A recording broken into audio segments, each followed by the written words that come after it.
হরিদ্বারে দাদা বৌদির হোটেলে, যেটা হচ্ছে পুরনো দাদা বৌদির হোটেল।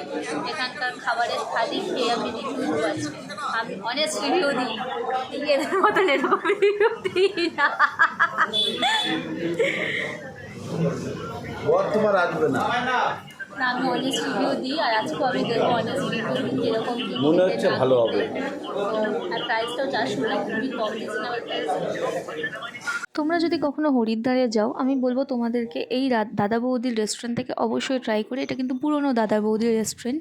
কেন বলছি, প্রাইস নিয়েছিল 90 টাকা, ভ্যারাইটি আইটেম ছিল, কিন্তু সেই তুলনায় 90 টাকা অনুযায়ী ঠিকঠাক আমার লেগেছে। কারণ কেদারনাথ বদ্রীনাথে আমরা যে খাবার দাবারগুলো পেয়েছি, সেইখানকার খাবার দাবার থেকে এই খাবার দাবার একটু হলেও বেটার, তবে কোয়ালিটি কিন্তু সেরকম নেই আগেকার মতন আমি যা শুনেছি। আলু পোস্তর মধ্যে পোস্ত ছিলই না বলতে গেলে, মানে এরকম টাইপের। তারপর চাটনিটা শেষ হয়ে গেছিলো, তারা ডালের সাথেই পাঁপড় ভাজাটা দিয়ে দিয়েছিল। আদারওয়াইজ ঠিকঠাক লেগেছে। মানে তোমরা চাইলে গেলে, অন্য কোথাও থেকে যদি ট্রাই নাও করো, তোমরা এখান থেকে ট্রাই করে মানে একটু বাঙালিয়ানা যেটাকে বলে, সেটা তোমরা তৃপ্তিভাবে খেতে পারবে। এই আর এই আলু বোখরা যেটা দিয়েছিলো, আমার ঠিক